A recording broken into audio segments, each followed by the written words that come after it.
seperti lagu-lagu tadi. Suasana di surga pasti riuh. Haleluya, haleluya. Tapi saya baca di Wahyu, di surga pernah setengah jam sepi ketika meterai ketujuh dibuka. Jadi selain masa itu, setengah jam itu, surga terus penuh dengan penyembahan. Dan di situ saya belajar, dan mudah-mudahan Bapak Ibu dimengerti ya.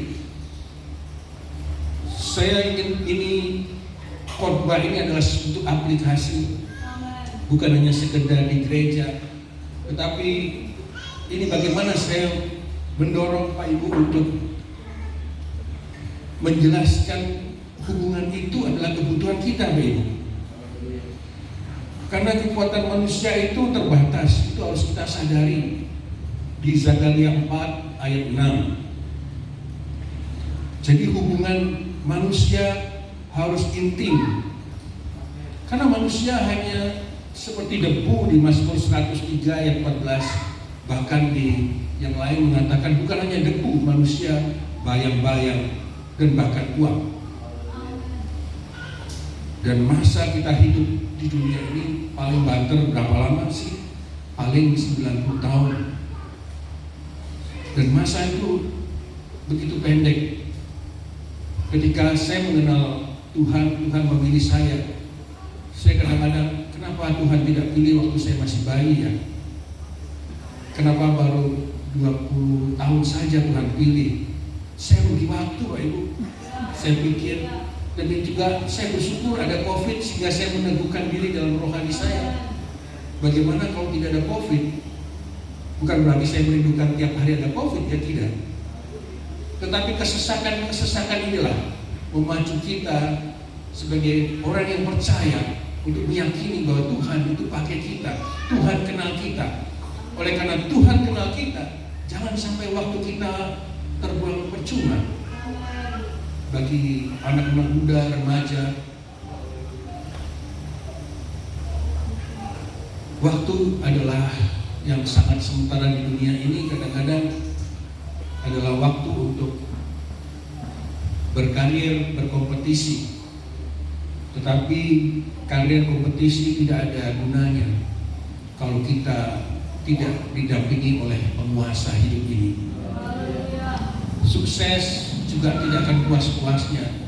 Bapak Ibu, saya sudah mengalami banyak hal secara duniawi, dan itu bagi saya tidak ada artinya. Berbeda pada saat saya melayani Tuhan, ada kepuasan yang lebih dari kepuasan kehidupan yang fakta itu. Anak-anak saya selalu saya katakan, kalau mereka minta sesuatu, saya bilang berdoa.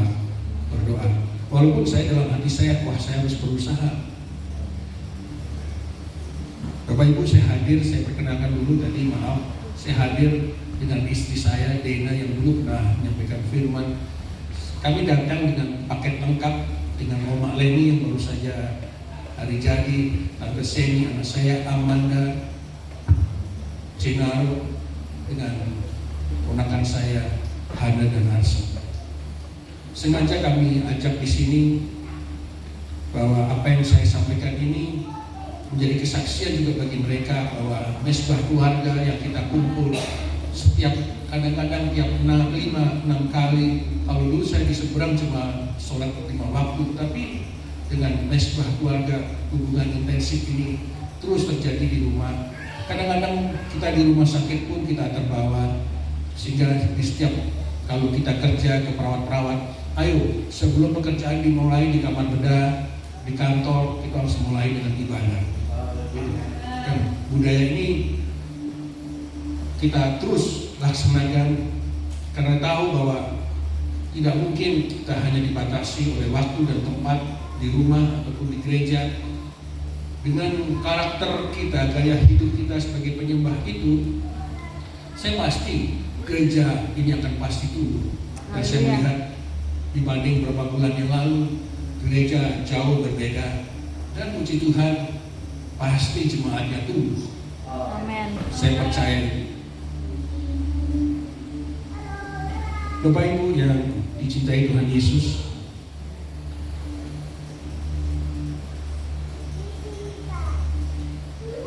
kisah dari firman tadi adalah kisah dari orang-orang kafir. Lalu selalu saya merenungkan diri, bagaimana orang yang sudah percaya, bagaimana dengan kita yang sudah percaya. Saat ini Bapak Ibu, banyak murtadin, ya. Banyak murtadin, dan itu memang suatu hal yang di dulu sebelum zaman adanya internet atau netizen kita tidak tahu. Ternyata secara diam-diam begitu banyak murtadin. Jadi saya harap jangan ada yang terdahulu menjadi yang terakhir dan yang terakhir menjadi yang terdahulu. Dan ini firman Tuhan ini, Yesus serius Pak. Tuhan mengingatkan. Oleh karena itu firman ini ada di Matius, Markus, dan Lukas. Tidak mungkin kalau hal yang tidak serius Tuhan tidak ulang di 3 kitab perjanjian baru ini. Jadi disitulah Yesus minta kita tumbuh, tetapi tumbuh bukan secara pribadi, tetapi secara komunal. Itu sifat Tuhan. Tuhan tidak one man show, 2-3 orang ada, Tuhan pasti hadir. Tuhan itu sifatnya komunal. Tuhan sifatnya tidak egois. Berkat yang kita punya harus memberkati orang lain dan seterusnya. Itulah dasar dari kasih.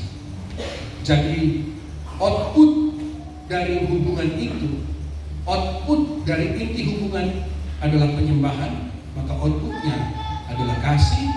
Justru kasih itu manifestnya adalah hubungan sesamanya. Mari kita sebagai anak Tuhan, Tuhan jangan biarkan menunggu di luar pintu. Mari kita baca di Wahyu 3 ayat 20. Firman Tuhan yang saya bacakan saja untuk waktu yang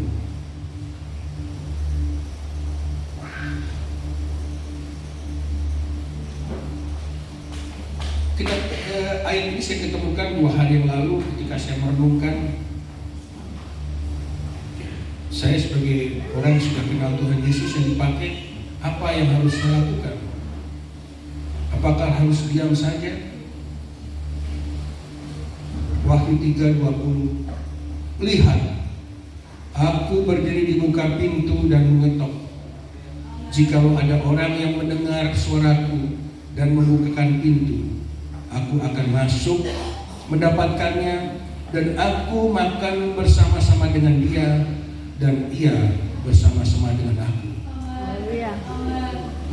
Tuhan jangan biarkan menunggu di luar pintu. Dengan ketokan Tuhan di pintu, ketokan itu adalah link, tanda. Mendengar ketokan dan membuka pintu dan tahu siapa yang mengetok pintu, itu adalah usaha aktif kita. Itulah model penyembahan, model bagaimana kita membaca firman. Itu adalah proses bagaimana kita menuju pintu itu untuk membukakan siapa yang hadir di situ.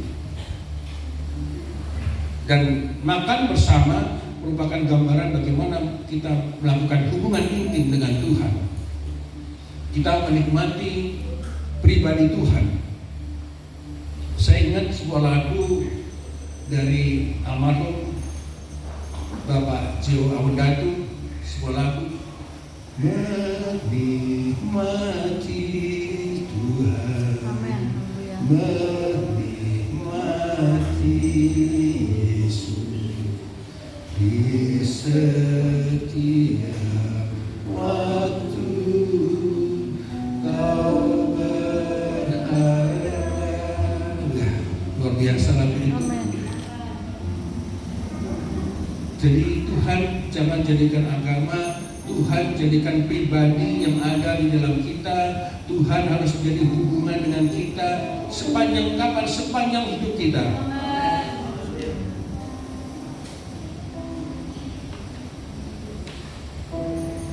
Dan bagi orang kafir seperti yang saya alami Pak Ibu, proses untuk membuka pintu tadi itu perlu proses panjang, kadang-kadang perlu kesesakan.